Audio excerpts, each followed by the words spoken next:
इससे पहले के क्लास में कहां तक बताए थे आप लोग को?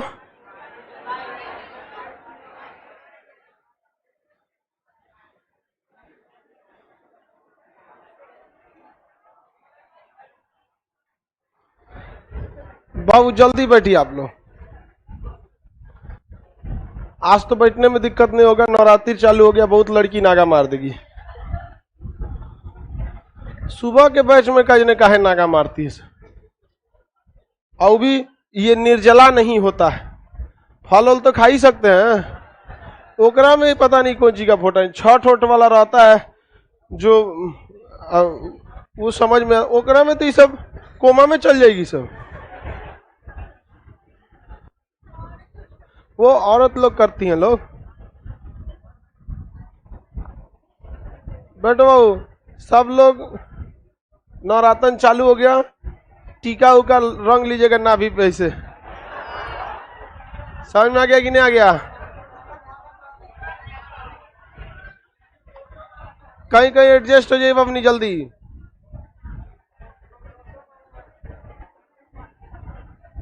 जल्दी जल्दी एडजस्ट होइए।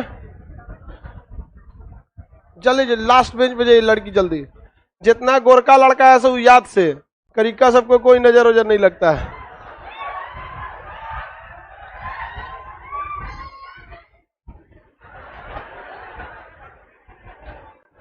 आर्टिकल 22 पढ़ा रहे थे, गिरफ्तारी से संरक्षण। किससे संरक्षण? गिरफ्तारी से संरक्षण। अलग अलग टाइप का बता दिए थे आपको, इंटरोगेशन वगैरह कैसे कैसे होता है, बताए थे कि नहीं बताए थे? अब उसके आगे का टॉपिक आपको बताना है, लेकिन हम भी आपको उसमें आर्टिकल 22 में भी एक ही हिस्सा बताए थे, एक ही हिस्सा, कि अगर आप अपराध कर दिए हैं तब आपको दंडात्मक कार्रवाई की जाएगी, और अपराध नहीं किए हैं तो आपको निवारक निरोध अधिनियम के तहत पनिश किया जाएगा। समझ में आया? चलिए बताइए, भाग 22 में किससे संरक्षण है? अनुच्छेद 22, गलती से हम भाग 22 बोल दिए।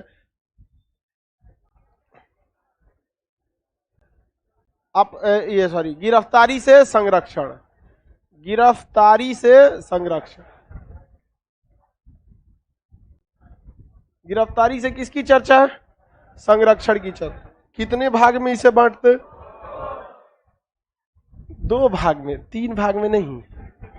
अब ये से व्रत मत रखा करो लोग, 3 भाग में इनको दिख रहे। कौन 3 भाग है? एक है अपराध करने के बाद, अपराध के बाद, आफ्टर क्राइम, अपराध के बाद, इसे हम क्या कहते हैं? दंडात्मक। इसे क्या कहते हैं? दंडात्मक। ये 3 टाइप का था, ये 3 टाइप का, और ओकरे ऊ कह रही है कि 3 टाइप का। दिमागवा ये सब का कंफ्यूजन में रह जाता है। पहला क्या था भाई, कि आपको गिरफ्तार करने से पहले वारंट दिखाए, 24 घंटा के अंदर न्यायालय में ले जाएगा, अपने पसंद का वकील रखने की आजादी देगा। आप कोशिश कीजिए कि गिरफ्तारी से पहले अपना वकील रख के कौन सा जमानत लीजिए? एंटीसिपेटरी बेल, जिसे हिंदी में कहते हैं अग्रिम जमानत। अब हम आप ही से पूछते हैं, अभी एक करंट घटना देखेंगे तो उत्तर प्रदेश के लखीमपुर में एक घटना हुआ, जिसमें एक विधायक जी की रैली में महिंद्रा की बहुत दमदार गाड़ी है थार, वो बनाया ही गया है कि पहाड़ वहाड़ चढ़ने के लिए। थार 4x4 इंजन है, सजुआ सीढ़ी पे चढ़ जाता है थार, उसको बनाया ही गया, और उधर के किसान को पिछवा से कचार के चल गया। अब बताइए उन पर क्या हो गया है? FIR 302 यानी मर्डर, 307 हत्या की कोशिश, क्योंकि कुछ लोग मरे हैं तो उसके कारण 302 लगा है, और कुछ लोग घायल हैं जिनके कारण 307 लगा है, तो उनके ऊपर FIR हो गया है। लेकिन अभी तक पुलिस उन्हें गिरफ्तार नहीं की है। जानते हैं क्यों? एंटीसिपेटरी में विधायक जी नहीं है यार, बात समझो, पुलिस भी थोड़ा सा इज्जत बचाती है। इशारा और इशारे में कि आप क्या ले लीजिए? एंटीसिपेटरी बेल ले लीजिए। अब जब ज्यादा दबाव बनेगा गिरफ्तार कीजिए तो जाएंगे गिरफ्तार करने, पहले से लेके क्या बैठल है? एंटीसिपेटरी बेल लेना, अगर लेने जाते हैं तो 90% चांस है कि आपको मिल जाएगा, 90%, क्योंकि केवल आप रहते हैं, आपका वकील रहता है। और हाँ, जघन्य अपराध तो हाई है बाबू, कौन कर रहा है जघन्य अपराध नहीं है? तुम लोग पढ़ाई के बीच में ना इमोशन घुसेड़ देते हो, लात मारो ससुरा इमोशन को साइड में।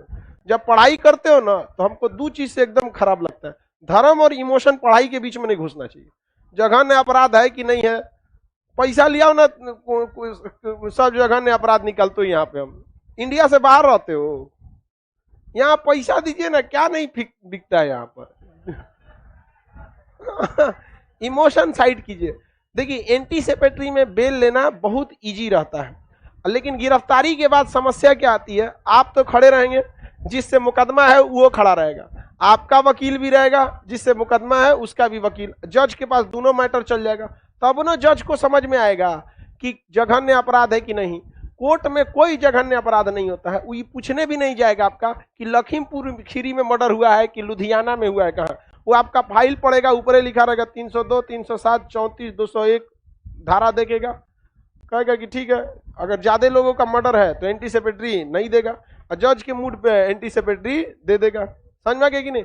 रीजन क्या है कि पुलिस साक्ष्य अभी नहीं न दी है, पुलिस तो साक्ष्य दी नहीं है, तो ज्यादा संभावना किस चीज की रहती है, एंटीसिपेटरी मिलने की। तो आप लोग के साथ भी कभी ऐसा हो तो बेल लीजिएगा कि एंटीसिपेटरी, एंटीसिपेटरी बेल ले लीजिएगा, तुरंत बच जाएंगे। और नहीं तो बेल लेने में 20 को झमेला, फिर आपको सीआरपीसी फॉलो करना पड़ेगा, क्रिमिनल प्रोसीजर कोड, फिर आप क्या बन जाएंगे, क्रिमिनल प्रोसीजर कोड फॉलो करना पड़ेगा। समझ में गया कि नहीं? उससे पहले कि जैसे आपके ऊपर क्या लगेगी, IPC, Indian penal code, IPC code ये पुलिस फॉलो करती है, ये कोर्ट फॉलो करता है। जैसे आपके ऊपर लगा सीधे आप क्या ले लेंगे, एंटीसिपेटरी। ज्यादा संभावना आपको किसमें है, एंटीसिपेटरी मिलने की संभावना ज्यादा रहती है। समझ में आ रहा है कि नहीं? सीआरपीसी का लिए तू अभी परेशान है, सीआरपीसी एक दो को थोड़े लगता है, पूरा उसका प्रोसीजर होता है, वो कोड नहीं है, क्रिमिनल प्रोसीजर कोड है, पूरा प्रोसीजर के तहत सीआरपीसी में ही लिखा है कि कैसे एंटीसिपेटरी बेल लेना है, कैसे आपको जमानत लेना है। आगे बढ़ जाते हैं, इतनी चीजें बता दिए थे आपको। अब हम इधर चलते हैं, कहाँ पे, निवारक निरोध। इसमें हम आपको बताए थे इंट्रोगेशन के लिए हो सकते हैं, या फिर आपको कस्टडी में लिया जा सकता है। ज्यादा खतरनाक कर दिए तो अरेस्ट कर देगा, लेकिन फिर वही बात, अरेस्ट करेगा तो 24 घंटे के अंदर कहाँ ले जाएगा, न्यायालय में। अब जज साहब का काम है कि आपको जमानत देते हैं या फिर आपको जुडिशियल कस्टडी में भेज देते हैं। जुडिशियल कस्टडी मतलब जेल में भेज देते हैं। बताइए ज्यादा दिक्कत थाना में होता है कि जेल में?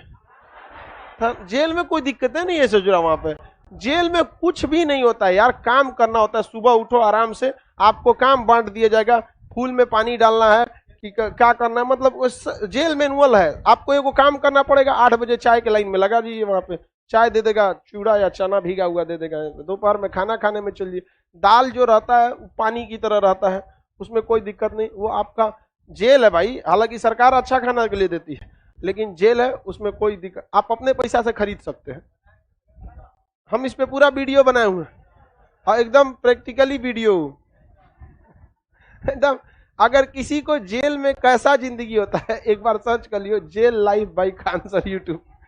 समझ में गया? पूरा का पूरा कैसे खाना मिलता है, क्या करना रहता है, आपको जेल में कोई तकलीफ नहीं होगी। समझ में गया कि नहीं? टोकन वोकन सब पैसा नहीं रहता।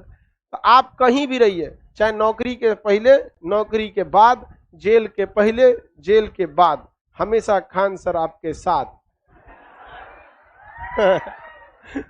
चलिए ध्यान से देखते, खुश हो रहा है तो जेल में कोई दिक्कत नहीं होगा। अरे जेल जेल होता है बाबू, अच्छा नहीं लगता है कुछ दिन बाद। एक हफ्ता तो थोड़ा ठीक लगेगा आपको, नया नया रहेंगे, अरे बड़ा मोट मोट दीवार हो रे। एक हफ्ता बाद अजीब लगने लगेंगे। इसके बाद देखते हैं हम लोग अपराध के पहले। किसके बाद? अपराध के पहले। अपराध के पहले, अपराध के पहले इसे क्या कहते हैं? निवारक निरोध। निवारक निरोध, निवारक निरोध, preventive detention. Preventive detention, preventive detention देखिए 22 के 1, 2, 3 तो ये हो गया, 22 के 4 में है। किसमें है? 22 के 4। 22 के 1 में वारंट दिखाएगा, 2 में 24 घंटे के अंदर न्यायालय में ले जाएगा, 3 में वकील रखने, प्रोसीजर आपको फॉलो करना होगा। आगे बढ़े, अब देखते हैं हम लोग अपराध से पहले वो क्या करेगा, निवारक निरोध अधिनियम। समझ में आ गया कि नहीं?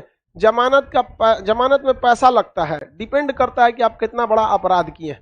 एक सिक्योरिटी मनी के रूप में पैसे जमा कराने होते हैं और 2 आदमी आपका गारंटर होता है, इसलिए कि आपको कोर्ट ने जमानत पर भेजा है और अगर आप उधरे से भाग जाएंगे तो आपका पैसा जब्त, और जो 2 गो गारंटर बने हैं सब, कोर्ट उनको पकड़ के क्या डाल देगा, जेल डाल देगा। कहाँ डाल देगा, जेल में। समझ में आ रहा है कि नहीं? तो ऐसा नहीं कि किसी के जमानत में चल जाइएगा आप, पता चला वो भाग गया, आप घेरा जाएंगे।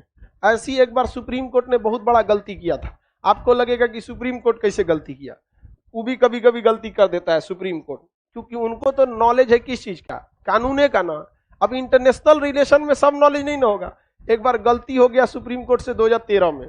इटली के मछुआरे थे सब, वो आ रहे थे सब केरला, और इटली का जहाज था, बड़ा सा जहाज पानी वाला, और केरला आया तो भारत के मछुआरे उसमें क्या मार रहे थे, मछली। अब केरल के तट पर आया, मछुआरों को लगा भैया हमारा देश है, मछुआरे कहाँ के थे, केरल के, ये यहाँ पे मछली मार रहे थे, और इटली से जहाज आ रहा था। अब वो कहाँ आने वाला था, केरल में। तो ये मछुआरे इसके करीब आ गए, तो उनको लगा कि लूट लेंगे सब हमारा जहाज। सीबीएसई बोर्ड वालों को उतना बुद्धि है नहीं, मार दिया से धाए धाए गोली, 2 गो मछुआरा वहीं मर गया। अभी केरल पहुंचे तो कोर्ट ने इन्हें क्या कर लिया, अरेस्ट कर लिया। इनके ऊपर लगा मर्डर का चार्ज 302। भैया तुम इंटरनेशनल पानी में थोड़े होगी, तुम्हारा दादा के नियम है, भारत में आके भारतीय के मछुआरा को मार दोगे। कह रहा हमको लगा कि लूटेगा ही, तो लूटेगा हमको। तुम कुछ वार्निंग साइन दिया था कि नहीं, वाटर कैनन चलाए थे कि नहीं। जहाज में ना बहुत हाई प्रेशर का पानी का पंप होता है, चारों ओर होता है, इतना तेज प्रेशर का होता है ना कि छोट मोट जहाज को फेंक देता है, वो बहुत तेज होता है। तो वो कहा कुछ नहीं, मार दिए। तो कोर्ट ने कहा कि चल ससुरा, तोरा ऊपर मुकदमा चलेगा। अब इटली का कहना है कि भारत में मुकदमा मत चलाइए, कम से कम 40 साल चलेगा। तो भारत सरकार ने कहा नहीं, हम फास्ट ट्रैक कोर्ट में चलाएंगे, जो हमेशा हर हफ्ते इनकी सुनवाई करे। तो इनको ने, इटली ने एक दिमाग चाल ये चला कि क्रिसमस की छुट्टी पर कोर्ट से कहा कि महाराज इनको जमानत पर जाने दीजिए। तो कोर्ट ने कहा कि इनका जमानत लेगा कौन, जमानत मतलब गारंटी लेगा कौन, कौन बेल लेगा। तो इटली का प्रधानमंत्री भारत में रहता नहीं है, कौन रहता है, राजदूत रहता है। तो राजदूत कह दिया सुप्रीम कोर्ट में हम जमानत लेते हैं, और सुप्रीम कोर्ट गलती कर दिया। जब हम न्यूज में देखे थे तो हम पगला गए कि कैसे सुप्रीम कोर्टवा को बोले कि रे गलतियां मत कर बकलोलवा, गलती मत कर। और उस समय हमारा यूट्यूब था नहीं, रहता तो हम तो बवाल मचा देते। रीजन समझिए, जमानत कौन ले रहा था, इटली का राजदूत। और इटली के राजदूत के जमानत पर सुप्रीम कोर्ट ने, किसने, सुप्रीम कोर्ट ने इटली के 2 नाविकों को इटली भेज दिया क्रिसमस मनाने की जमानत है ये है, नहीं लौटेंगे तो इन्हें गिरफ्तार कर लेंगे। लेकिन जनेवा समझौता के तहत किसी विदेशी देश के राजदूत को आप जेल में नहीं डाल सकते हैं। ले, जमानत लिया है कौन, इटली का राजदूत, और जमानत लेके उन 2 इटली के नौसैनिकों को कहां भेज दिया, इटली। उछल गए इटली, और वहां जाके कह रहे हैं हम नहीं आएंगे। तो सुप्रीम कोर्ट ने कहा राजदूत को कि चलिए तब आप जेल में जाइए। तो राजदूत जनेवा कन्वेंशन दिखा रहा है कि देखिए जनेवा समझौता के तहत किसी देश के राजदूत को आप जेल में नहीं डाल सकते। सुप्रीम कोर्ट का मन ठंडा गया।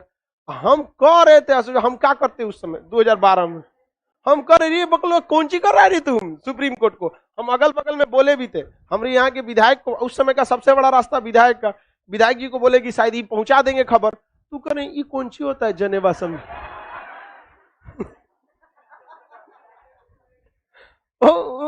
हम क्या समझाए उनको, कर ये कौन ची हो लो जनेवा समझौता, जनेवा दिल्ली में हो लो।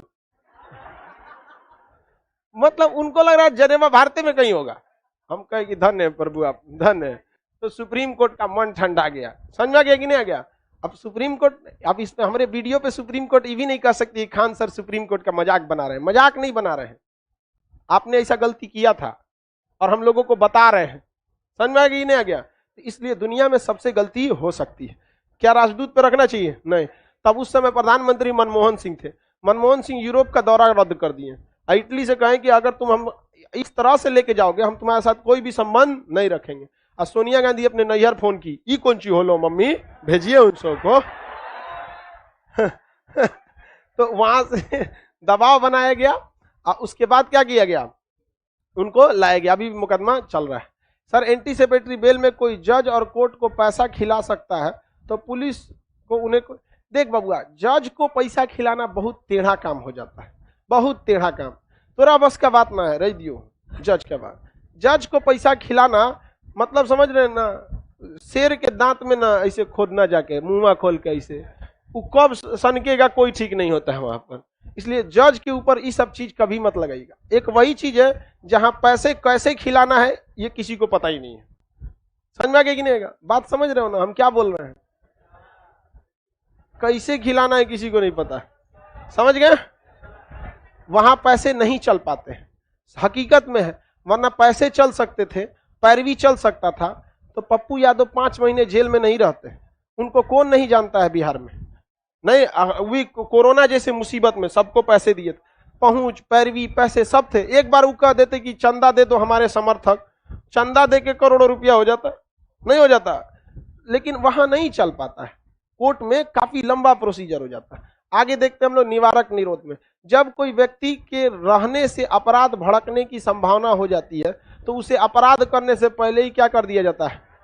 उठा लिया जाता है। उसी को क्या कहते हैं? निवारक निरोध। जैसे 370 हटा था तो वहां के कश्मीरी नेता कम से कम उस वक्त तो हटने के तक ऐसा कोई अपराध नहीं किए थे जिससे उन्हें जेल में भेजा जा सके। लेकिन भारत सरकार को पता था ये खुद अपराध नहीं करते हैं लेकिन दूसरे से अपराध करवा देते हैं। ये खुद बताइए, कृष्ण भगवान क्या महाभारत का युद्ध लड़े हैं? लेकिन सब किया धरा किसका था? उन्हीं का था। अब बताइए, अगर उनको हटा लेते पूरा महाभारत का युद्ध टल जाता। बस 2 लोगों को हटा लेते, इधर से कृष्ण भगवान को और उधर से कर्ण को। ये दोनों जना को पूरा, कर्ण का तो कुछ नहीं, एकदम ताव मार लेता है, आज लड़ लेते चलो। तो ऐसे लोग को गिरफ्तार, मतलब समाज में क्या है कि आज के वक्त में कुछ लड़ाकू टाइप के लोग हो गए हैं जो भड़कीला भाषण देते हैं। तो क्या हो गया, उनको पहले ही गिरफ्तार कर लिया जाता है। तो इसे क्या कहा जाता है? निवारक निरोध।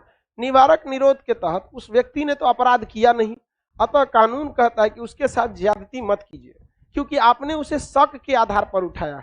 हो सकता है कि वो ऐसा न करता, लेकिन आप इतने बड़े समाज को रिस्क में नहीं डाल सकते हैं कि करेगा कि नहीं करेगा। मान के चलिए बवाल करा दिया, तब क्या होगा? समझ में आ गया कि नहीं आ गया? बहुत भीषण बवाल हो जाएगा, तब उन लोगों को गिरफ्तार करना पहले जरूरी हो जाता है वहां पर।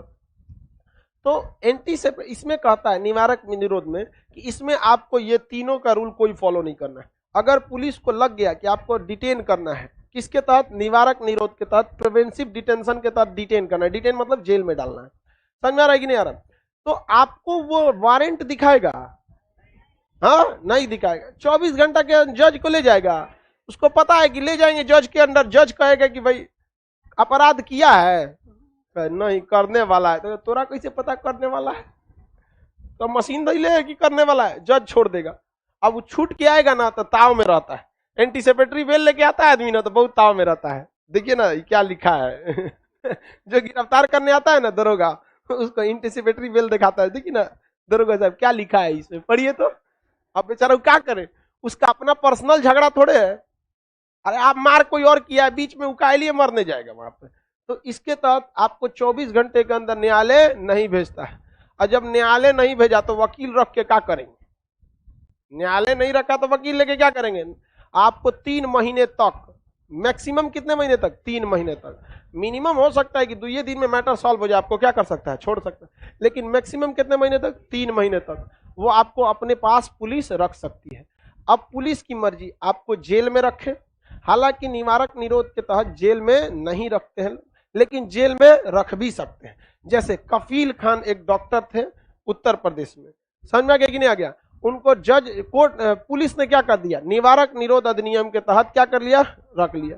कहा कि इनके भाषण से लोगों के अंदर डर का माहौल पैदा हो गया। ससुरा तो नहीं, तो पुलिस की वजह से सुरक्षा का माहौल क्यों नहीं पैदा हो रहा है? नहीं समझ में आ गया? और एक डॉक्टर को 8 महीने तक रखा गया, समझ में गया? 3 महीने मैक्सिमम समय होता है, लेकिन 3 महीने से बढ़ाया जा सकता है अगर सरकार लिखित में परमिशन किसको दे दे? पुलिस को। तो सरकार, उत्तर प्रदेश सरकार ने परमिशन किसको दे दिया? पुलिस को। तो 6 महीना हो गया, 2 महीना लटक गया कोरोना की वजह से। जब कोर्ट के पास पहुंचा तो कोर्ट ने पुलिस को गरिया दिया। कोर्ट जब गरियाती है तो उसे कहा जाता है कोर्ट ने फटकार लगाया है। ऐसे थोड़ी कहेंगे जज ने गरियाया है, समझ में गया? कोर्ट जब गरियाती है तो क्या कहा जाता है? फटकार लगा। और कहा कि इमीडिएट रिलीज किया जाए। क्या किया जाए? अभी के अभी रिलीज किया जाए। समझ में गया। ये लेटर पहुंचा जेलर के पास रात को 1:30 बजे। जेलर रात 1:30 बजे छोड़ दिया, जा भैया यहाँ। समझ में गया कि नहीं। तो इसका ये जो निवारक निरोध कानून है, इसमें आप कहीं अपील कर सकते हैं नहीं, कहीं दलील कर सकते हैं, कहीं वकील रख सकते हैं। याद कीजिए, यह वही कानून है जिसे रॉलेट एक्ट कहा गया था, और इसी के विरोध में जलियांवाला बाग देगा। आज भी रॉलेट एक्ट जिंदा है।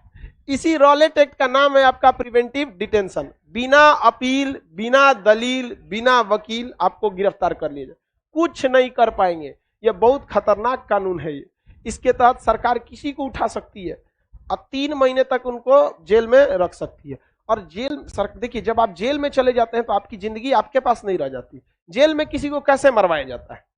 एक जो कैदी जिसे फांसी की सजा हो गई है, यानी जिसे उम्र कैद की सजा है, अब आप ही बताओ वो जेल से निकलेगा? तो जब मरवाना रहता है ना किसी को, तो जेल में भेज दिया जाता है। और जेलर किसको इशारा कर देता है?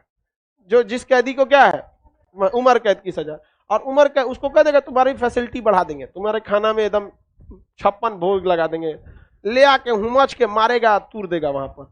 कोर्ट में लग जाएगा कि जेल में क्या करेंगे, जेल में हम कितने कैदी को सुरक्षा देंगे। कोई प्रधानमंत्री रहते हैं जेल में जो एनएसजी कमांडो की सुरक्षा दे, जेल में कोई सुरक्षा नहीं रहता है, सारा काम खुद से किया जाता है। गिनती से 25-30 को तो वही रहता है अंदरवा, जो सुरक्षा रहता है बाहर। अंदरवा निकलेंगे कौन जी, बड़का दीवाल रहता है, समझ में गया, मार देता है। बड़ी खतरनाक हो जाता है ये सब। तो इसे काला कानून आप बोल सकते हैं। किसे? निवारक निरोध के तहत अमूमन इसमें किसी व्यक्ति को या तो हाउस अरेस्ट किया जाता है या तो उसे नजरबंद कर दिया जाता है। हाउस अरेस्ट का मतलब घर के अंदर आपको अरेस्ट कर देगा, निकलने उकलने नहीं देगा, निकलने नहीं देगा, और साथ में आपको नजरबंद कर देगा। क्या कर देगा? नजरबंद।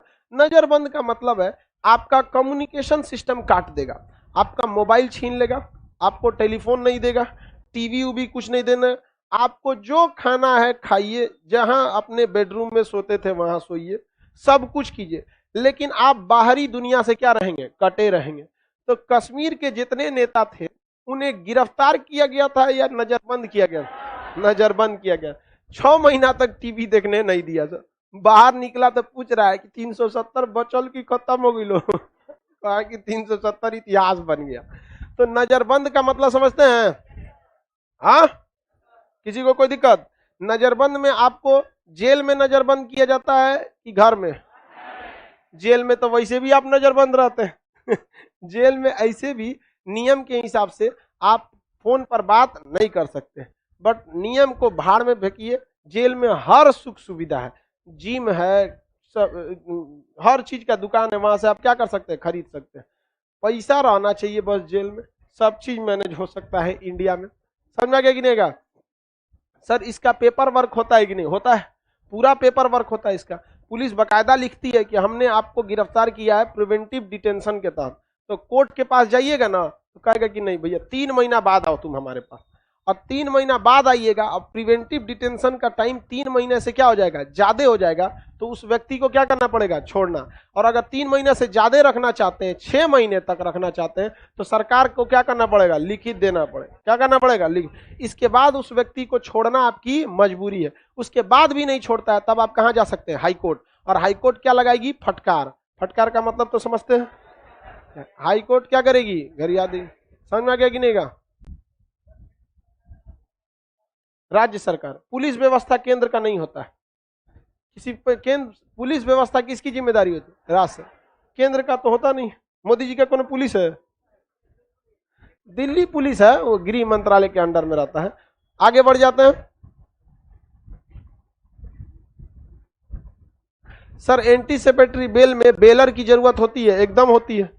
एंटीसिपेटरी बेल और बेल दोनों सेम है, बशर्ते ये है कि एंटीसिपेटरी बेल गिरफ्तारी से पहले और गिरफ्तारी के बाद आपको वहां क्या देना पड़ेगा? बेलर, जो आपके बदले क्या ले? उसकी गारंटी ले, और एक निश्चित अमाउंट। अगर बड़ा अपराध किए हैं, मान के चलिए कहीं आपके ऊपर 100 करोड़ का जुर्माना लगा हुआ है और आप बेल लेके भाग जाएंगे नेपाल, तो हो जाएगा दिक्कत। तो पुलिस क्या कराएगी? कोर्ट कुछ सिक्योरिटी मनी भरवा लेती है, और सरकारी रेट तो बहुत सस्ता होता है। इसमें हाउस अरेस्ट आप हो सकते हैं। हाउस अरेस्ट का मतलब समझ गए?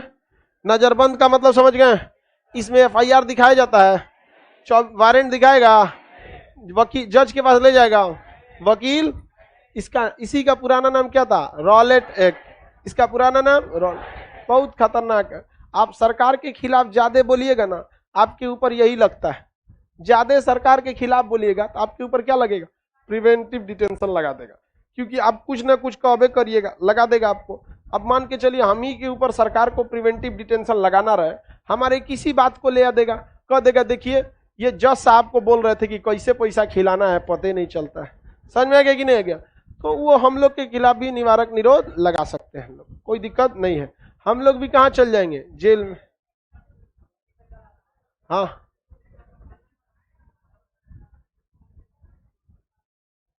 धमकी देना एक पर्सनल बात है, और निवारक निरोध अधिनियम पर्सनल मैटर पे नहीं लगता है, ये पूरे सामाजिक मुद्दा पे लगता है, समझ में गया।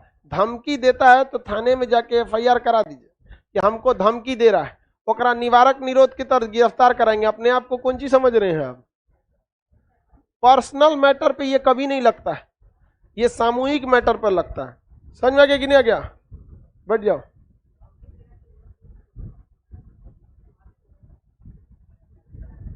आगे चलिए देखते हैं, ये निवारक निरोध समझ में आ गया। इसमें दो चीजें, या तो आपको क्या किया जाएगा, हाउस अरेस्ट, और नहीं तो नजरबंद किया जाएगा। क्या किया जाएगा, लालू प्रसाद यादव लाल कृष्ण आडवाणी को 90 के दशक में रथ समेत उठा के कलकत्ता के एक होटल में भेज दिए, और वहां क्या कर दिए, हाउस अरेस्ट। कलकत्ता में हाउस अरेस्ट, होटल के अंदर थे तो हाउस अरेस्ट, जेल में तो थे नहीं, और वहां क्या कर दिए, नजरबंद। और अपने टेलीफोन से वहां होटल मैनेजर को फोन करते थे, कहते थे बात कराइए, तो आडवाणी जी से, तो आडवाणी जी से बात करते थे। लालू जी, आडवाणी जी प्रणाम, पैर छू रहे हैं जेल में डल ले, आका करे चरण स्पर्श, कोई दिक्कत नहीं ना है, नाश्ता पानी मिल रहा है, खाना मिल रहा है, जेल में डाल दिए थे।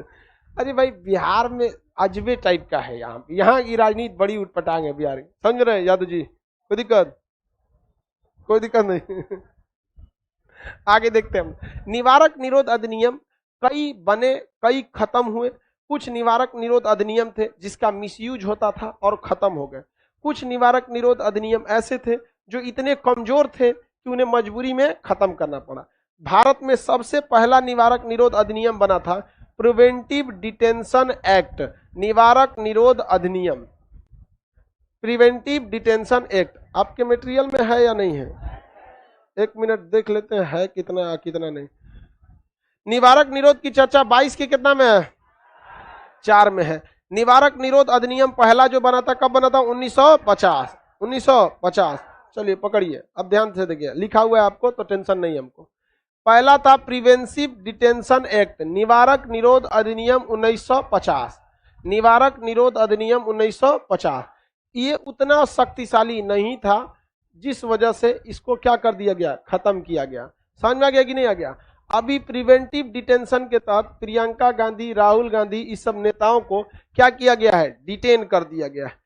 अभी प्रिवेंटिव डिटेंशन के तहत ही भूपेश बघेल, कहाँ के मुख्यमंत्री हैं जी, छत्तीस, उनको एयरपोर्ट पे क्या कर लिया गया है, डिटेन कर लिया गया है। एयरपोर्ट पर क्या कर लिया गया है, डिटेन कर लिया है। अब समस्या ये है कि एयरपोर्ट आता है एयरपोर्ट अथॉरिटी ऑफ इंडिया के तहत, वो अपने आप में क्या है, स्टेट है। अब उत्तर प्रदेश पुलिस भी एक तरह का अपने आप में स्टेट है। अब दोनों स्टेट में हो गया है बवाल, समझ में आ गया कि नहीं। अब भूपेश बघेल कहाँ बैठ गए हैं, एयरपोर्ट पे बैठ गए, समझ में आ गया कि नहीं गया। तो देखो बाबू, पुलिस अगर अपने मनमानी पे उतर जाए तो आम आदमी मतलब क्या होता है। अभी गोरखपुर में एक आदमी को मार के मुआ दिया सबकी, नहीं इतना मार मारा ऐसा, बेचारा व्यापारी था, क्या नाम था उसका, मनीष गुप्ता, बेचारा को मार के मार डाला से उसको। इतना 2 बजे रात में होटल खुलवाने गया था, वो बोल दिया कि इतना रात को काहे डिस्टर्ब कर रहे हैं, who are you, hello mister, I am inspector. अब ऐस मार मारा से बेचारा का पूरा मर गया वहां पर, किसी का घर उजाड़ दिया यहाँ पर। और उसके बाद खोजेगा, ये देखिए 1-2 पुलिस वाले गलती करते हैं और पूरे बाकी जितने शरीफ भी अच्छे पुलिस वाले लोग उनको भी बेचारे को गलते नजर से देखने लगते हैं। तो पुलिस की मन बड़ाई हो जाती है तो बहुत गलत बात हो जाता है। अब देखो मुख्यमंत्री कहाँ बैठे हैं, एयरपोर्ट पर, कहाँ बैठे हैं, एयरपोर्ट पर। हालांकि सबको पता है कि वहां राजनीतिक क्रिया होगी। तो भैया एक बात बताइए कि किसके समय राजनीति नहीं होता था। जब मनमोहन सिंह थे तो क्या बीजेपी राजनीति नहीं करती थी, या अभी बीजेपी है तो कांग्रेस नहीं कर रही है। तो लोकतंत्र में राजनीति ना हो तो लोकतंत्र क्या होगा, फिर तो चाइना बन जाएगा, समझा। तो प्रिवेंटिव डिटेंशन ये पहले लाया गया था, लेकिन इसे क्या कर दिया गया, खत्म किया गया। फिर इससे भी खतरनाक प्रिवेंटिव डिटेंशन आया, maintenance of internal security act, Misa 1971 में। सबसे खतरनाक यही था, maintenance of internal security act. इसमें कहा गया कि आंतरिक सुरक्षा व्यवस्था अधिनियम, देश की आंतरिक सुरक्षा को क्या करना चाहिए, मजबूत करने के लिए, समझ गया, आंतरिक सुरक्षा को मजबूत। अब इसका दुरुपयोग इंदिरा गांधी ने इतना खतरनाक किया जिसका कोई हद नहीं। जो ये कह रहे हैं कि भूपेश बघेल को एयरपोर्ट पर गिरफ्तार किया गया, इमरजेंसी जब लगाया गया था 1971 में, इतना मिसयूज हुआ था कि सरकार के खिलाफ कुछ भी बोलिएगा आपके ऊपर क्या लगा देता था, Misa act, maintenance of internal security act. सबसे ज्यादा मिसयूज किस कानून का हुआ है, मीसा एक्ट का। अगर कुछ भी सरकार के खिलाफ बोलिएगा, सरकार क्या लगा देती थी, मीसा। हद तब हो गया जब चुनाव से 2 महीना पहले जितने बड़े बड़े नेता थे उन पर क्या लगा दिया, मीसा एक्ट, और कहां भेज दिया, जेल में। और 3 महीना बाद निकले तो चुनाव खत्म हो चुका था, समझ गए कि नहीं आगा। तो ये सबसे ज्यादा मिसयूज किसका हुआ था, मीसा एक्ट का। आप अपने दादा परदादा या पिताजी से सुने होंगे कि इमरजेंसी के समय में बहुत ज्यादा दुरुपयोग हुआ था। तो इमरजेंसी के समय क्या हुआ था, सबसे ज्यादा कौन सा रूल लगाया गया था, मीसा एक्ट। अब मीसा एक्ट के तो 3 महीने तो आपको प्रिवेंटिव डिटेंशन में ऐसे उठा के लेके चल जाएगा, 3 महीने में तो आपको कुछ सोचना ही नहीं है, 3 महीना बाद सोचिएगा। और उसमें से भी सरकार लिख देगी तो आपका और भी कहाँ बढ़ जाएगा, 6 महीना बढ़ जाएगा। तो ये मीसा एक्ट 1971 में, इसको भी क्या कर दिया गया, खत्म कर दिया गया। क्या कर दिया गया, खत्म कर दिया। इसके बाद अटल बिहारी वाजपेयी के समय पोटा एक्ट आया था, वो भी समाप्त कर दिया गया। पहले जो समाप्त हो गया हम उसको लिख देते हैं।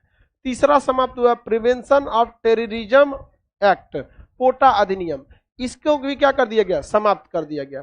Prevention of terrorism act, PO से प्रिवेंशन ऑफ टेररिज्म एक्ट, इसे भी समाप्त कर दिया गया। ये आतंकवादियों पर लगता था, लेकिन क्या होता था इसका मिसयूज, किसी भी व्यक्ति के ऊपर क्या लगा दिया जाता था, पोटा एक्ट, और उसको क्या घोषित कर दो, आतंकवादी। इसमें पोटा एक्ट में यह कहा था कि पुलिस के सामने दी गई गवाही लीगल मान ली जाएगी। अब देखो किसी को फंसाना है तो उस पर क्या लगाइए, पोटा। आप पोटा के तहत सोचो प्रिवेंशन ऑफ टेररिज्म एक्ट में चल आएंगे और वो गवाही देगा, उसको क्या मान लेता था, लीगल। और उस बेसिस पर इसका बहुत ज्यादा क्या होने लगा, दुरुपयोग होने लगा, बहुत ज्यादा दुरुपयोग हो गया। किस एक्ट के तहत, पोटा। और सबसे खतरनाक आतंकवादियों के लिए था Tada act, terrorist and destructive activities, terrorist and destructive activities, destructive, आतंकवाद एवं विध्वंसक क्रियाकलाप। खतरनाक बम बारूद रखते हुए पकड़े गए तो क्या हो जाएगा, टाडा लग जाएगा। कौन सा अधिनियम लग जाएगा, टाडा।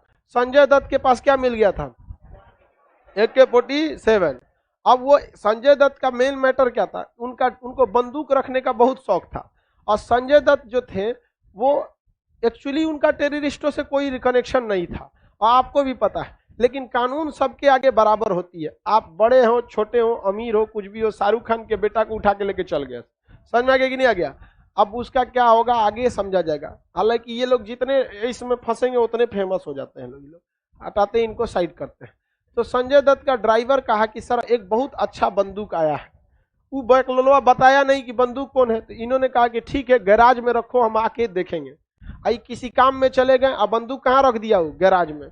2 दिन तक वहीं पड़ा रहा, और धीरे धीरे ये बात कहाँ पहुंच गई, मीडिया में। मीडिया वाला फोटो खींच लिया, मुंबई पुलिस के पास पहुंच गया, समझ में आ गया कि नहीं आ गया। तो बाद में उस संजय दत्त करेंगे हमरा क्या पता था कि ससुरा कहाँ से लाया, तो कोर्ट का कोई बात नहीं, कहाँ से लाया, पकड़ाया आप ही यहाँ से ना, चलिए आप वो चलते हैं, समझ में आ गया कि नहीं आ गया। किसके तहत लेके चला गया, टाडा के तहत। देखते हैं अभी तक उनको रिलीज नहीं किया है भाई, पेरोल पर छोड़े गए। किस पे छोड़े गए, पेरोल पर। अब हम यहां समझाते हैं आपको जमानत और पेरोल पर क्या अंतर होता है। देखिए जमानत पर किसी व्यक्ति को आप नॉर्मली रिलीज कर सकते हैं एक पैसे को सिक्योरिटी मनी के रूप में, कि अगर भागोगे तो ये पैसा जब्त हो जाएगा। और 2 बेलर को ले लीजिए कि अगर तुम भागोगे तो इन दोनों में से हम किसी एक को या दोनों को क्या कर सकते हैं, गिरफ्तार। लेकिन पेरोल एक अलग चीज होता है। मान के चलिए कोई आदमी काम कर, जैसा हम ही हैं, हम ही को जेल में पुलिस उठा के लेके चली गई, तो हम कोर्ट में कहेंगे ना कि जज साहब हम जो भी हैं, हम अपराधी हैं चाहे कुछ भी है, लेकिन हमसे लड़कों का भविष्य जुड़ा हुआ है। हमको अगर आप जेल में रखेंगे उनका सिलेबस पीछे हो जाएगा।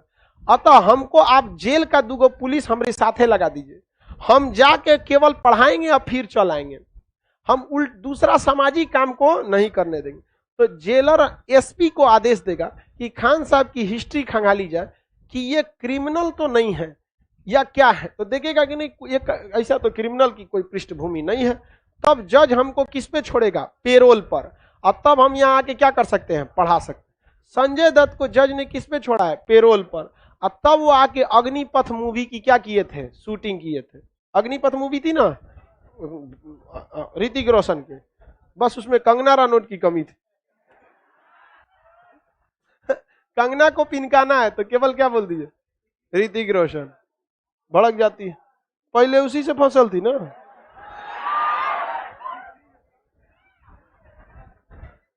चलिए ध्यान से समझिए। अरे एक तो फिल्म नहीं था क्रिश 3, वही शूटिंग के दौरान फंस गई।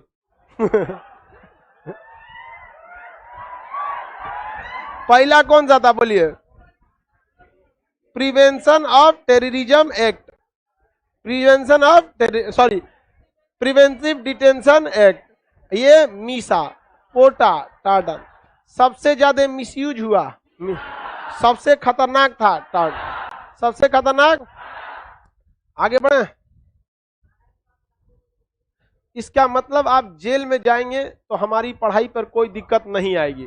कोई बात नहीं, आप जा सकते।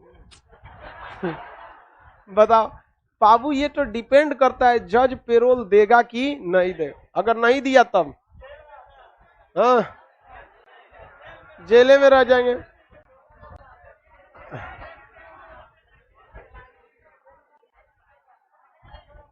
जब आप जज साहब, जज अंधा थोड़ी होता है, वो नहीं देखता है कि कितना बड़ा कौन अपराध कर सकता है। हम लोग को काहे लिए जेल में ले जाएगा? हम लोग को तो एंटीसिपेटरी बेल एक बार में ले लिया था। बस जाके पूछे, जज साहब रहते हैं, बुलाते हैं कि फला अपराधी जी सर हम ही हैं, उसको कटघरा नहीं होता है। फिल्मों में देखे होंगे तो जिस तरह फिल्मों में दिखाता है ना उतना नहीं होता है, बस सेम होता है, बस बैठने का जगह हटा दीजिए। फिल्मों में दिखाता है कुर्सी लगल रहता है, हटाओ सब कुर्सी तुर्सी कुछ नहीं रहता है। एक बड़ा सा जैसा जज को दिखाता है जज वाला सेम रहता है। और जो कोर्ट वाला जो होता है ना गवाही वाला, तो उसमें एक के गो रहता है या फिर कहीं कहीं 2 गो रहेगा, जिसमें वो आता है विटनेस बॉक्स में। तो अमूमन एक के गो रहता है, कहीं कहीं 2 गो रहता है। और वकील सबके बैठने के लिए 2-4 गो टेबल रहता है, बस हो गया। बेंच वेंच लकड़ी का उसी पे रखा रहता है, हो गया काम से खत्म। यही कोर्ट, एगो एसी लगा दिया, टाटा खत्म। भाई पुराना आर्मी वालों को हटा दीजिए, उन सब का नियम अलग। आर्मी रूल को सिविलियन रूल से नहीं मिला सकते। नहीं, आर्मी रूल में कुछ नहीं। आप ये जो इतना नियम पढ़ा रहे हैं आर्मी पे नहीं लागू होगा। आर्मी की अपनी अलग पुलिस होती है, मिलिट्री पुलिस। उस सबका कोर्ट मार्शल और मिलिट्री पुलिस होगी, वो आगे पढ़ना है आपको। ये सारा का सारा पहले था, अभी क्या हो गया? खत्म। सबसे खतरनाक कौन था? हाँ मैं, सबसे खतरनाक टाडा। सबसे ज्यादा मिसयूज हुआ हाँ मीसा। तो लालू यादव ने अपनी बेटी का नाम रख दिया मीसा भारती। समझ में आ गया कि नहीं आ गया? तो बताइए, जिस कानून से लोग डर के भाग रहे थे, बिहार में लालू यादव अपन बेटी का नाम रख दिए मीसा भारती। कह रहे थे कि हम यादव लोग जब भैंसिया नहीं पटक सकी हमको, तो कौन पटकेगा हमको? अरे उनका लालू यादव का भाषण सुनना। एक बार संसद भवन में बैठे बैठे, अब भाई बुजुर्ग हो गए, बैठे बैठे कहीं झपकी ले लिए। मीडिया वालों को तो चाहिए। अब मीडिया वाला एक बार पूछ दिया, आप संसद में बैठ के सो रहे थे? तो कहे बकलोल कहेगा, सो थोड़े रहे थे, हम चिंतन कर रहे थे।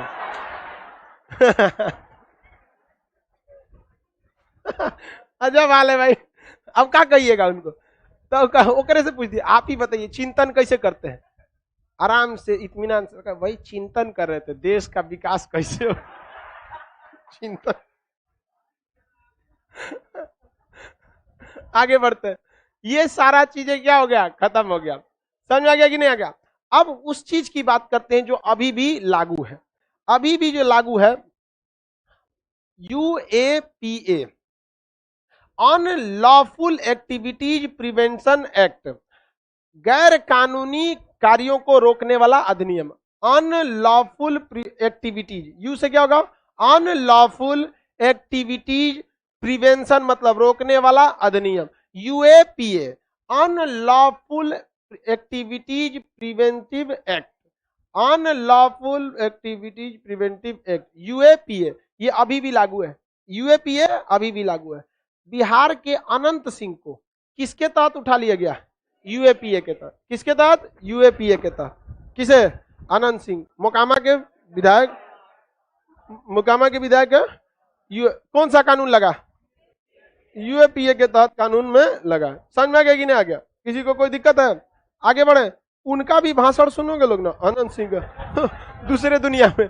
एक बार जीतन राम मांझी जब मुख्यमंत्री बने थे और उटपटांग जब फैसले लेना चालू किए तो मीडिया जनता सब अजीब रह गई, भैया ये कैसा फैसला ले रहे हैं। तो एगो मीडिया वाला कहाँ चल गया, अनंत सिंह के पास, और उस मीडिया वालों को भी नहीं समझ में आ रहा है जा रहा है किसके पास, किसके, अनंत सिंह के पास। वो अपने दुनिया में रहते हैं, वो कहे कि जीतन राम मांझी के बारे में क्या कहेंगे, ओकरा तो पहले हम मारबो अजब वाले भाई, वो मुख्यमंत्री आदमी है, मीडिया के सामने बोले पहले तो ओकरा मरबो पगला गिलू, अजब आदमी है भाई साहब। अरे मुख्यमंत्री है, कुछ तो थोड़ा सा लिमिट रखो भाई, तो पहले मरबो हम। हाँ, उसके मतलब बहुत उनका अपना अपना वो सब सिद्धांत रहता है। तो ये कौन हो गया भाई, यूएपीए के तहत। इसमें अब देखेंगे एनआरसी का जब मामला चल रहा था तो कई लोगों को ऊपर क्या लगा दिया गया, यूएपीए, क्या लग गया, यूएपीए। लेकिन उसी दौरान बहुत सारे ऐसे लोग थे जो बहुत ज्यादा भड़कीला भाषण दिए, लेकिन उन पर नहीं लगा। जैसे एक ठो साधु संत थे, आप साधु संत रहिए अच्छी बात है, लेकिन एपीजे अब्दुल कलाम को जिहादी आतंकवादी बोल दिए, या ये सही बात है। अब्दुल कलाम जैसे लोग नहीं रहते हैं तो कब का हम लोग को चाइना वाइना, जो आज हमारे सैनिक, आज के वक्त में टेक्नोलॉजी की लड़ाई है, आज की बहादुरी की लड़ाई है, टेक्नोलॉजी की लड़ाई। अब बताओ उन पर नहीं लगा, अब वो दूसरे पर लग सकता है, ये भी गलत है। तो सरकार भी क्या करती है, सेलेक्टिव रवैया अपना लेती है। हमको सबसे बड़ा तकलीफ लगा जब वो कह रहे हैं कि एपीजे अब्दुल कलाम जो है वो आतंकवादी था। तो यार वैसे लोगों की नजर से आप देखो तो हम लोग तो कुत्ता बराबर भी नहीं। जो इंसान एपीजे अब्दुल कलाम को आतंकवादी बोल सकता है, वो हम लोगों को कुत्ता बराबर भी नहीं समझेगा, समझेगा। तो अरे यार ऐसे ऐसे लोग की मेंटेलिटी नहीं चेंज कर सकते हो यहाँ पे। और ये लोग ससुरे समाज को दीमक बना देते हैं, लेकिन दूर से लगता है कि नहीं बहुत अच्छा है। जैसे उस समय बहुत सारे लोगों को लगा था कि औरंगजेब बहुत अच्छा है, बाद में पता चल रहा है ना औरंगजेब का खामियाजा। तो शुरुआत में ना आपको नहीं लगता है, लेकिन आगे जाकर इसका बहुत बड़ा खामियाजा भुगतना पड़ता है।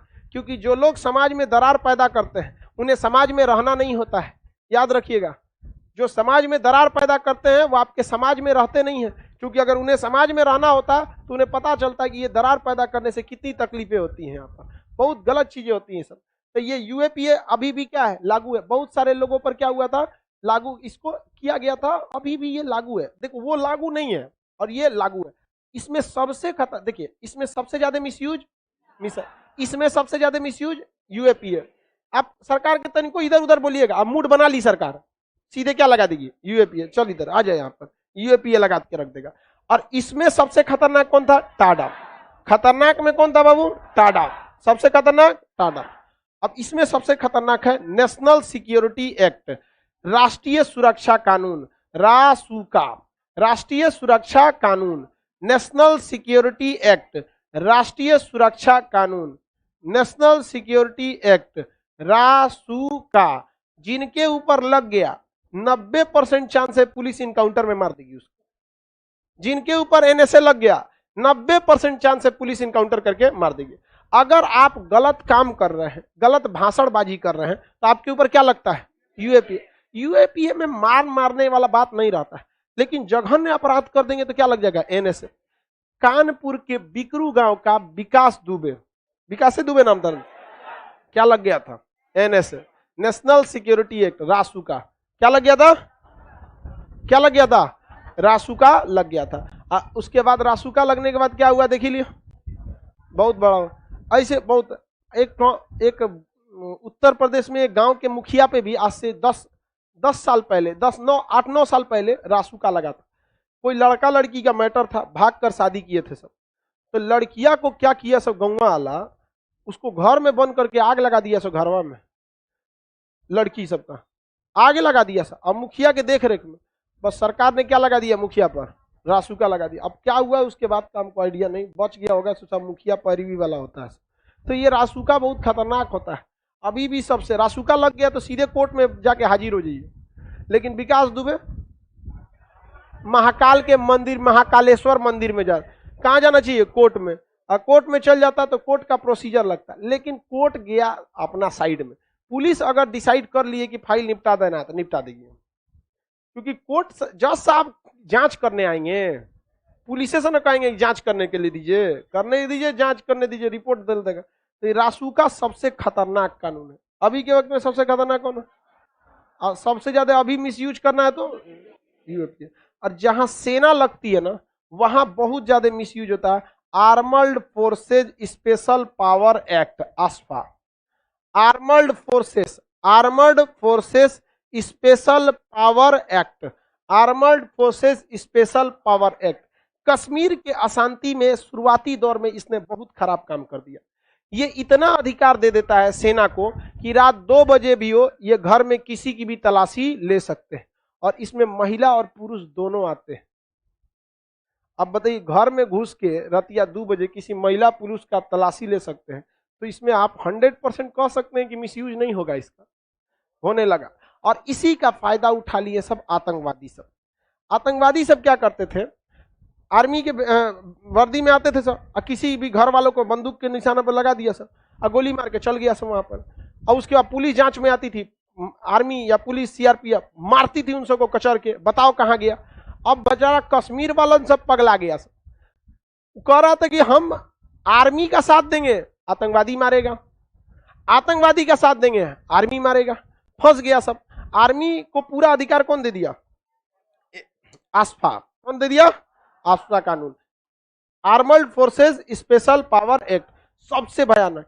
इसके इरोन शर्मिला करके एक थी, 14 साल तक इसका विरोध की थी, भूख हड़ताल पर 14 साल तक, मतलब केवल लिक्विड में खा के, मतलब एनर्जी ड्रिंक वगैरह लेके 14 साल से अनशन पर थी। इसके वजह से इससे मिसयूज बहुत बढ़ गया, और 90 के दशक में इतना मिसयूज हुआ कि जो आतंकवादी चाहते थे वही हो गया।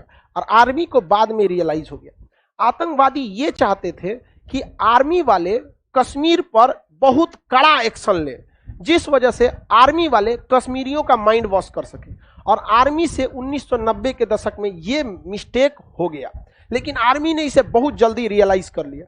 क्योंकि देखिए, कहीं भी हार्ड एंड फास्ट रूल लगे तो वो साइकोलॉजिकल वार करते हैं सब, विचारधारा, देखो आर्मी तुम्हारे लिए नहीं है, ये नहीं है। अब आर्मी को पता चला ना आस्फा के तहत क्या हो रहा है, मिसयूज हो जाएगा। इस पर एक मूवी भी बनी है, शौर्य मूवी बनी है, आप उसमें देखिएगा। उसमें एक कश्मीरी को घुसकर कर्नल क्या करता है, सीधा गोली मार देता है। अब बच्चा रहता है 8 साल का, कहता है क्या कर लेगा तुम, क्या कर लेगा मेरा, धाए से गोली मार देता है 8 साल का बच्चा। और उसकी छोटी बहन 5 साल की रहती है, रोने लगती है, कहते इसको चुप करा उसकी मां से, नहीं तो इसको भी गोली मार दूंगा। तो इस पे एक मूवी बनी है, क्या नाम है उसका, शौर्य मूवी है, शौर्य यही मूवी है उसमें, शौर्य ब्रिगेडियर प्रताप रहता है उसमें, ब्रिगेडियर प्रताप, शौर्य मूवी है इस पर।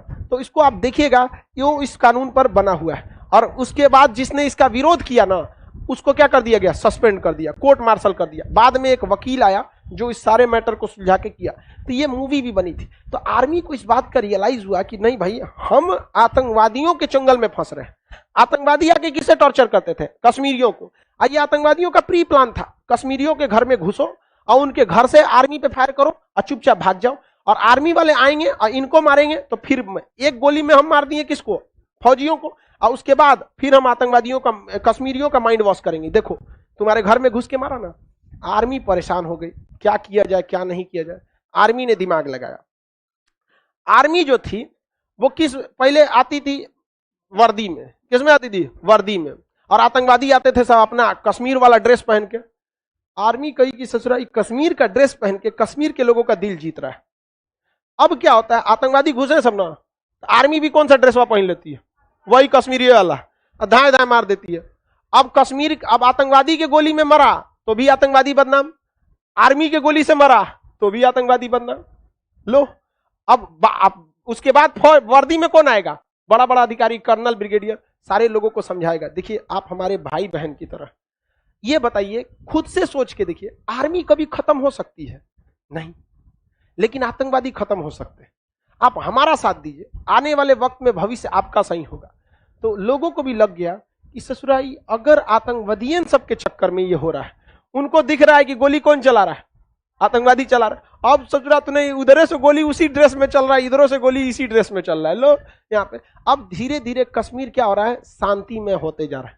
और वहां जो कह रहे हैं ना हम कश्मीर को आजाद कराएंगे, वो कश्मीर के लोग, देखिए सारे कश्मीरी गलत नहीं है। आप कभी वैष्णो देवी जाइएगा, आपको प्रसाद बेचते वहां आपको ज्यादा चांसेज है 60% मुस्लिम मिलेंगे आपको प्रसादी देते हुए, कुछ भी आपको देख वहां पे। लेकिन ससुरे क्या होते हैं सब आतंकवादिया जो आएगा सब, उन सबका प्री प्लान देखिए। आतंकवादी तुमको मारना है, बम मारना है, तो तुम लड़ाई लड़ो, हम थोड़े मना कर रहे हैं, लेकिन तुम टोपी पहन के क्यों मार रहा है? नमाज पढ़ने वाली टोपी पहन के क्यों मार रहा है? ये उनको समझ में नहीं आता है, कश्मीरियों को और मुसलमान को भी नहीं समझ में आता है कि यार वो टोपी इसीलिए पहन के मार रहा है कि बाकियों को भी गाली सुनना पड़े। क्यों? क्योंकि लोग यही ना कहेंगे सोचा टोपी लड़ाई करना है, लड़ाई करो ना। सेना में राजपूत रेजिमेंट नहीं है, महार रेजिमेंट नहीं है, कौन चीज से जनेऊ पहन के लड़ाई करने जाते हैं सब। अब खुद सोचिए, आप भगवा पहन लीजिए, जनेऊ पहन लीजिए, कहीं जाके बम चला दीजिए, कौन बदनाम होगा जी? हिंदू धर्म। ऐसा ससुरा टोपी पहन के गोली मारेगा दाएं दाएं। उनमें जरूरी है, आतंकवादियों में बंदूक से पहले उनको ट्रेनिंग देता है कि पहले तू टोपिया लगा ले, ताकि बदनाम बाकी सब हो जाए। और आर्मी में जो लोग गरम मिजाज के हैं, उनको ये लगने लगे सब टोपी वाला यही है। तो आर्मी के अफसर गरम मिजाज के नहीं ना है सब, एक से एक अफसर। आर्मी के अफसर बहुत तेज होता है सब। सोच रहा हमारा छाट दिया अफसर में से हालांकि हमको हाथ टेढ़ के वजह से छाटा था। तो वो समझाता है सब कि देख बाबू, तुम आतंकवादियों की जाल में मत फंसो। वो चाह रहा है कि तुमको नफरत हो जाए, किससे? कश्मीरियों से। आतंकवादी का मेन मकसद क्या है? आर्मी को गोली मारो और उस भेष में गोली मारो कि आर्मी को नफरत उस मारने वाले से नहीं, बल्कि उस वेशभूषा वाले सबसे हो जाए। नहीं समझ में आ रहा है?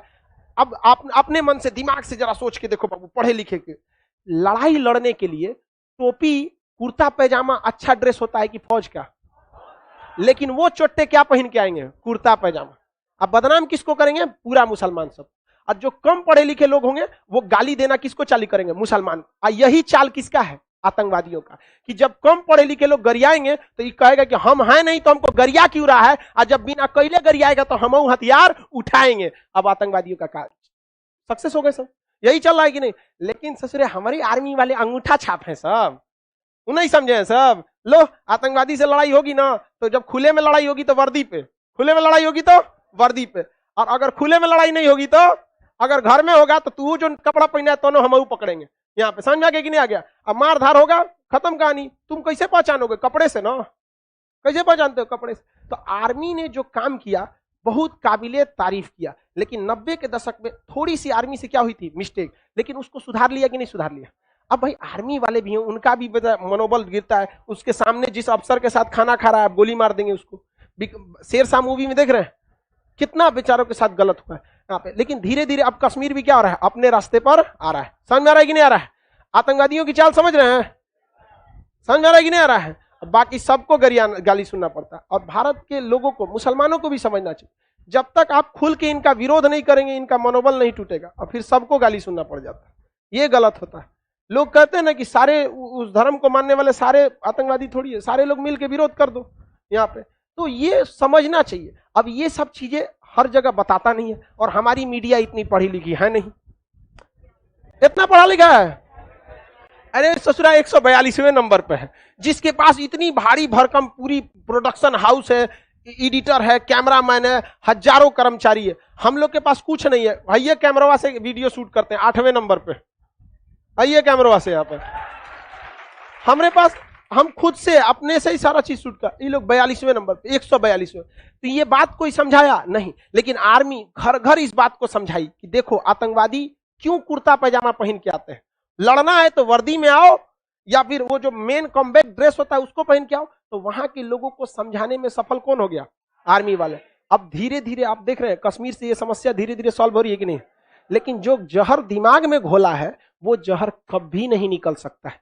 तो आर्मी इसका प्लान कर रही है कि जो जनरेशन खराब हो चुकी है उस जनरेशन को सुधारने से अच्छा उस जनरेशन को कंट्रोल करके रखिए, वो बुढ़वा मर खप के मर जाएगा सब। तो डेली देखिएगा कश्मीर में 2-4 गो बवाल सब मर रहा है, सब बुढ़वा बुढ़वा झड़ गया ऐसे एकदम, ओ माय गॉड जा रहे हैं हम, जाओ ससुरा जाओ। और जो नेक्स्ट जनरेशन आ रही है, जैसे यंग है आप लोग को हम कोई बातें बताएंगे, आप इस बात को समझेंगे कि नहीं इसमें कोई ना कोई चाल है विदेशियों की, तो आप उस चाल में नहीं फंसेंगे। तो कश्मीर की जो नई जनरेशन है उसे आर्मी अपने बातों को समझाने में सफल हो गई। तो अब आप देखेंगे कश्मीर में पत्थरबाज अब युवाओं की कमी हो गई है, और जो बुढ़वा है सब मर खप जाएगा सब, कुछ को कोनो को कोरोना होगा, कोनो को HIV होगा, कोनो को कुछ होगा, मरेगा ससुरा वहां पे, कश्मीर शांत हो जाएगा। समझ में आ गया कि नहीं आ गया? किसी को कोई दिक्कत? तो आप उस चीज को देखिए जहां लोग देखना जो नहीं देख पाते। समझ में आ गया कि नहीं आ गया? किसी को कोई दिक्कत? चले अब बाकी हम लोग धीरे धीरे कश्मीर को देखिए, अभी जैसे IPL होता है ना वैसे ही KPL भी हो रहा है, कश्मीर प्रीमियर लीग में धीरे धीरे पूरे लोगों से घुल मिल जाएंगे, सब सही हो जाएगा। कश्मीरियों को टूर पर एक बार कोचिंग में लाया जाएगा, सब कश्मीरी खुश हो जाएगा, देखेगा ओ माय गॉड बिहार में इतना एजुकेशन, हम लोग भी पढ़ेंगे श्रीनगर में, कोचिंग खुलेगा। नहीं समझ आएगा। और बस गलती से एक बार वो पढ़ाई पे उतर गया, सब आप में से कोई पत्थर चलाएगा पुलिस के ऊपर, तो वो सबको भी पढ़ाई पे लाइए, सब खुल जाएगा। समझ आ गया कि नहीं आ गया? किसी को कोई दिक्कत? चलिए अब आगे का क्लास कल करेंगे।